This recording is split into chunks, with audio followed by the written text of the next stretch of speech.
Hello friends, welcome to my channel. मैं यहाँ पे आपसे साइंस के लेसन प्लान के बारे में डिस्कस करूँगी जो कक्षा 6 के लिए है और इसका प्रकरण भोजन तथा उसके घटक है। वीडियो अच्छा लगे तो लाइक, सब्सक्राइब और शेयर करिएगा और मुझे कमेंट में ये भी बताइएगा कि आपको वीडियो कैसा लगा। तो आइए हम स्टार्ट करते हैं। तो ये हमारा पहला लेसन प्लान है। तो इसमें सबसे पहले हम लोग विद्यालय का नाम डालेंगे, छात्राध्यापिका का नाम डालेंगे, उसके बाद दिनांक डालेंगे, फिर कक्षा डालेंगे, फिर विषय डालेंगे, फिर उपविषय डालेंगे, फिर अवधि, कालांश और प्रकरण।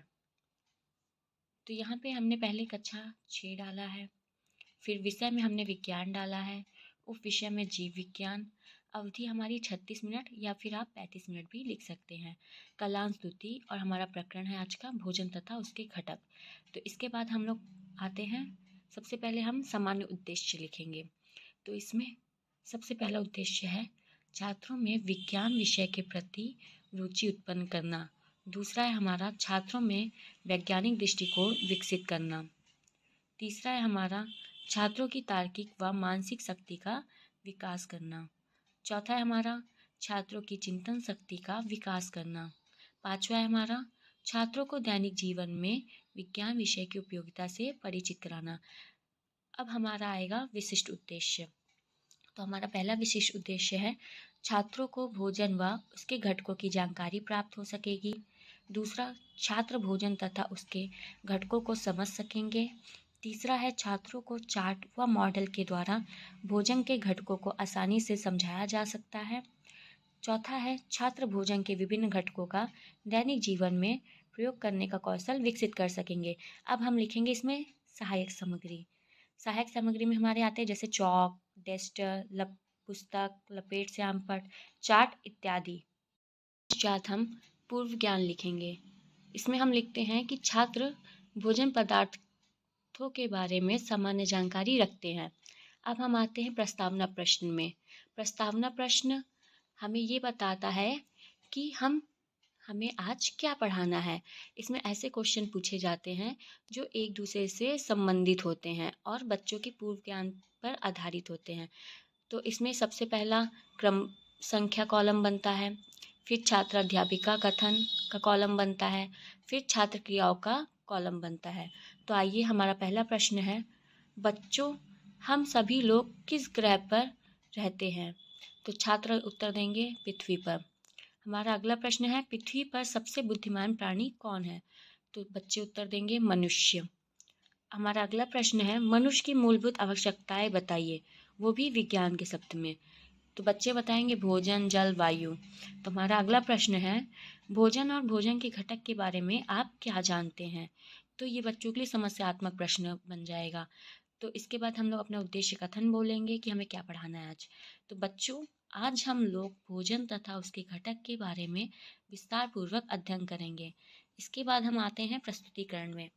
इसमें 5 कॉलम बनता है, एक क्रम संख्या का, फिर शिक्षण बिंदु का, छात्र अध्यापिका कथन का, छात्र क्रियाएं और ये हो गया हमारा श्यामपट्ट कार्य। तो हमारा पहला शिक्षण बिंदु है भोजन का अर्थ। इसमें छात्र अध्यापिका अपना कथन कहेंगे भोजन के बारे में, वे सभी पदार्थ जो खाने योग्य हैं उन्हें भोज्य पदार्थ कहते हैं। जिन भोज्य पदार्थों को ग्रहण करने से हमें ताकत यानी ऊर्जा मिलती है उन्हें भोजन कहते हैं। छात्र क्रिया में छात्र ध्यानपूर्वक सुनेंगे। इसके पश्चात हमने जो भी पढ़ाया उससे संबंधित बोधात्मक प्रश्न करेंगे। तो पहला प्रश्न है, भोज्य पदार्थ किसे कहते हैं। तो छात्र उत्तर देंगे, वे सभी पदार्थ जो खाने योग्य हैं उन्हें भोज्य पदार्थ कहते हैं। दूसरा, हमारे शरीर को ऊर्जा किससे मिलती है। तो छात्र उत्तर देंगे भोजन से। तो आइए हमारा दूसरा शिक्षण बिंदु है भोजन के कार्य। तो भोजन के निम्नलिखित कार्य होते हैं। पहला, शरीर को ऊर्जा प्रदान करना। दूसरा, शरीर के तापमान को बनाए रखना। तीसरा है हमारा शरीर की विभिन्न रोगों से रक्षा करना। और चौथा है हमारा शरीर का निर्माण एवं ऊतकों की टूट फूट की मरम्मत करना। इसमें छात्र क्रिया करेंगे, छात्र ध्यानपूर्वक सुनेंगे। अब इससे संबंधित हम बोधात्मक प्रश्न करेंगे। तो हमारा पहला प्रश्न है, भोजन से हमें क्या मिलता है। तो छात्र उत्तर देंगे ऊर्जा, ताकत मिलती है हमें। हमारा दूसरा प्रश्न है शरीर के निर्माण एवं ऊतकों की टूट फूट की मरम्मत का कार्य किसके द्वारा होता है? तो छात्र उत्तर देंगे भोजन के द्वारा।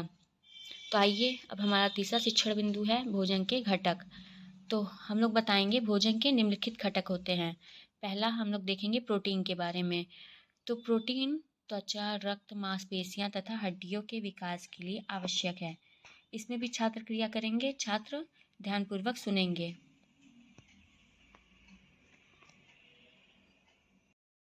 और प्रोटीन जो होता है वो घाव को भरने में सहायक होती है। जैसे प्रोटीन के प्रमुख स्रोत हो गए मूंग, बादाम, मटर, अंडा, सोयाबीन और आदि। अब हमारा अगला है कार्बोहाइड्रेट। कार्बोहाइड्रेट शरीर को ऊर्जा प्रदान करता है और इसके प्रमुख स्रोत हैं चावल, आलू, केला, गन्ना, ब्रेड, दूध आदि। अब तीसरा हमारा है वसा। तो वसा शरीर को ऊर्जा और गर्मी प्रदान करती है। इसकी कमी से कार्य क्षमता कम हो जाती है और अधिकता से पाचन संबंधी दिक्कतें, मधुमेह, हृदय रोग हो जाता है। और इसके प्रमुख स्रोत हैं मक्खन, अंडे, मांस, मछली, नारियल का तेल इत्यादि। अगला है हमारा विटामिन। विटामिन जो होता है ये हमारे शरीर के वृद्धि व विकास के लिए आवश्यक होता है और हमारे शरीर को विभिन्न रोगों से सुरक्षा प्रदान करता है। इसके प्रमुख स्रोत हैं अंडे, घी, मांस, दूध, नींबू, संतरा, सूर्य का प्रकाश आदि। अगला है हमारा खनिज। यह शरीर को विकसित करना, हड्डियों को मजबूत बनाना, शरीर में पानी का संतुलन बनाए रखना इत्यादि खनिज के महत्वपूर्ण कार्य होते हैं। इनके प्रमुख स्रोत हैं मांस, मछली, दूध, फल और हरी सब्जियां आदि। तो आइए अब हम इससे संबंधित मूल्यांकन प्रश्न पूछेंगे। तो हमारा पहला प्रश्न है भोजन के 2 कार्य बताइए। दूसरा है भोजन से हमें क्या प्राप्त होता है। तीसरा भोजन के 2 घटक के नाम बताइए। चौथा प्रोटीन के 2 स्रोतों के नाम बताइए। पांचवा कार्बोहाइड्रेट शरीर को क्या प्रदान करता है। अब हम निरीक्षण कार्य करेंगे गृह कार्य देके। तो निरीक्षण कार्य में हम लिखते हैं बच्चे जब श्यामपट्ट कार्य कर रहे होंगे तब छात्राध्यापिका उनके कार्यों का निरीक्षण करेगी। और गृह कार्य में आप 1 काम भी दे सकते हैं और 2 काम भी दे सकते हैं। पहला प्रश्न है हमारा भोजन के कार्यों को लिखिए। दूसरा है भोजन के घटकों का संक्षिप्त वर्णन कीजिए। अब आइए हम श्यामपट्ट कार्य को आपको दिखाते हैं। तो श्यामपट्ट कार्य में सबसे पहले हम भोजन के बारे में लिखेंगे और उसके बाद भोजन के कार्यों के बारे में लिखेंगे, जैसा कि आप देख सकते हैं। उसके पश्चात हम भोजन के घटकों के बारे में बताएंगे। जैसे हमने यहाँ पे प्रोटीन के मुख्य स्रोतों का चित्र बनाया है। देखिए जैसे मूंग, बादाम, अंडा, मटर। और यहाँ पे हमने कार्बोहाइड्रेट के मुख्य स्रोतों के चित्र बनाए हैं जैसे चावल, आलू, केला, दूध। और यहाँ तीसरा है वसा, जिसके हमने स्रोत बनाए हैं जैसे मछली, मांस, नारियल का तेल। फिर विटामिन, विटामिन के मुख्य स्रोत जैसे संतरा, अंडा, सूर्य का प्रकाश। उसके पश्चात खनिज, खनिज में हमने मुख्य स्रोत बनाए हैं आलू, सेब, अनार, टमाटर, मिर्च, अंगूर। ये सब हमारे मुख्य स्रोत है खनिज के।